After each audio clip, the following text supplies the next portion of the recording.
Chapter 3.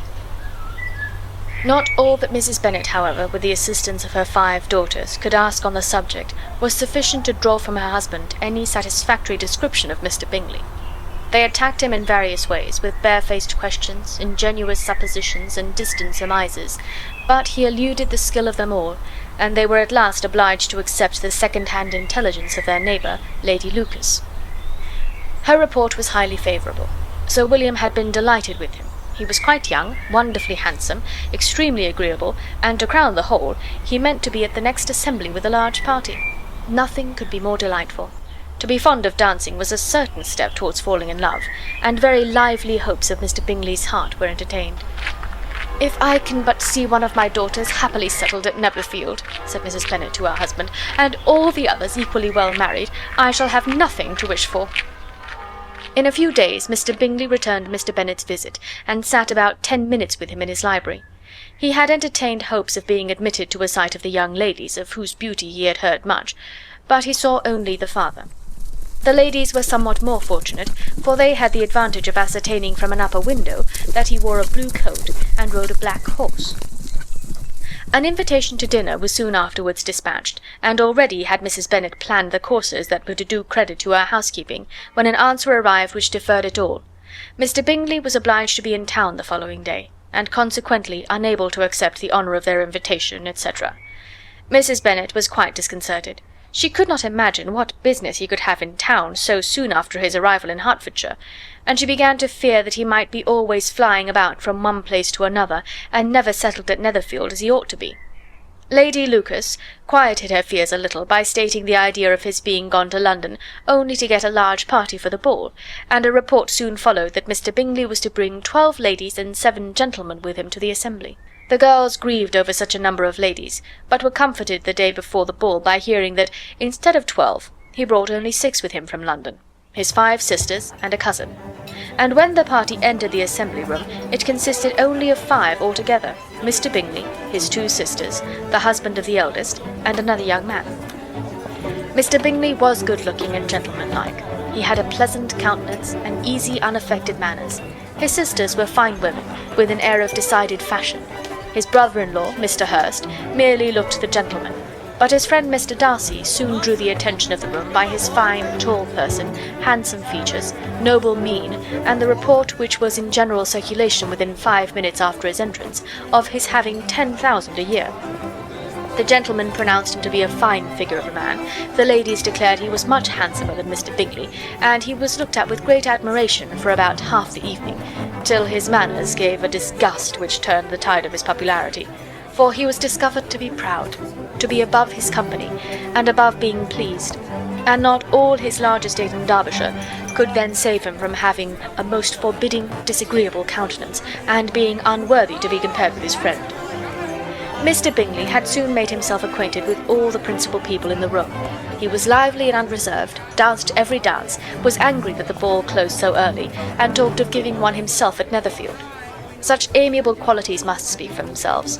What a contrast between him and his friend! Mr. Darcy danced only once with Mrs. Hurst, and once with Miss Bingley, declined being introduced to any other lady, and spent the rest of the evening in walking about the room, speaking occasionally to one of his own party. His character was decided. He was the proudest, most disagreeable man in the world, and everybody hoped that he would never come there again. Amongst the most violent against him was Mrs. Bennet, whose dislike of his general behaviour was sharpened into particular resentment by his having slighted one of her daughters. Elizabeth Bennet had been obliged, by the scarcity of gentlemen, to sit down for 2 dances, and during part of that time Mr. Darcy had been standing near enough for her to hear a conversation between him and Mr. Bingley, who came from the dance for a few minutes to press his friend to join it. "Come, Darcy," said he, "I must have you dance. I hate to see you standing about by yourself in this stupid manner. You'd much better dance." "I certainly shall not. You know how I detest it, unless I am particularly acquainted with my partner. At such an assembly as this it would be insupportable.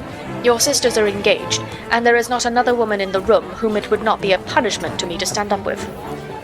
"I would not be so fastidious as you are," cried Mr. Bingley, "for a kingdom. Upon my honour, I never met with so many pleasant girls in my life as I have this evening, and there are several of them, you see, uncommonly pretty." "You are dancing with the only handsome girl in the room," said Mr. Darcy, looking at the eldest Miss Bennet.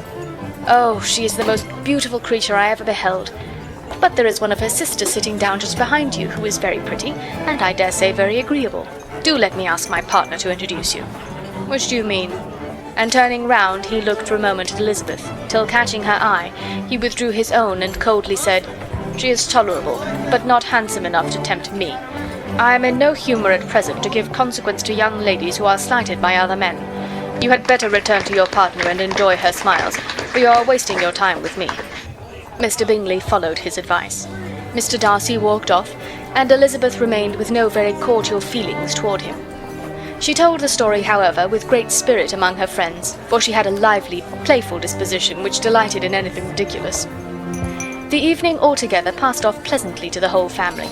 Mrs. Bennet had seen her eldest daughter much admired by the Netherfield party. Mr. Bingley had danced with her twice, and she had been distinguished by his sisters. Jane was as much gratified by this as her mother could be, though in a quieter way. Elizabeth felt Jane's pleasure. Mary had heard herself mentioned to Miss Bingley as the most accomplished girl in the neighbourhood, and Catherine and Lydia had been fortunate enough never to be without partners, which was all that they had yet learned to care for at a ball. They returned therefore in good spirits to Longbourn, the village where they lived, and of which they were the principal inhabitants. They found Mr. Bennet still up. With the book he was regardless of time, and on the present occasion he had a good deal of curiosity as to the events of an evening which had raised such splendid expectations. He had rather hoped that his wife's views on the stranger would be disappointed, but he soon found out that he had a different story to hear. "Oh, my dear Mr. Bennet," as she entered the room, "we have had a most delightful evening, a most excellent ball. I wish you had been there. Jane was so admired, nothing could be like it. Everybody said how well she looked, and Mr. Bingley thought her quite beautiful and danced with her twice. Only think of that, my dear! He actually danced with her twice, and she was the only creature in the room that he asked a second time. First of all he asked Miss Lucas. I was so vexed to see him stand up with her. But, however, he did not admire her at all. Indeed, nobody can, you know. And he seemed quite struck with Jane as she was going down the dance. So he inquired who she was and got introduced, and asked her for the two next. Then the 2/3 he danced with Miss King, and the 2/4 with Maria Lucas, and the 2/5 with Jane again, and the 2/6 with Lizzie, and the boulanger. If he had had any compassion for me," cried her husband impatiently, "he would not have danced half so much. For God's sake, say no more of his partners. Oh, that he had sprained his ankle in the first place." "Oh, my dear, I am quite delighted with him. He is so excessively handsome, and his sisters are charming women. I never in my life saw anything more elegant than their dresses. I dare say the lace upon Mrs. Hurst's gown—" Here she was interrupted again. Mr. Bennet protested against any description of finery. She was therefore obliged to seek another branch of the subject, and related, with much bitterness of spirit and some exaggeration, the shocking rudeness of Mr. Darcy. "But I can assure you," she added, "that Lizzie does not lose much by not suiting his fancy, for he is a most disagreeable, horrid man, not at all worth pleasing. So high and so conceited that there was no enduring him. He walked here and he walked there, fancying himself so very great. Not handsome enough to dance with. I wish you had been there, my dear, to have given him one of your set-downs. I quite detest the man." End of chapter 3.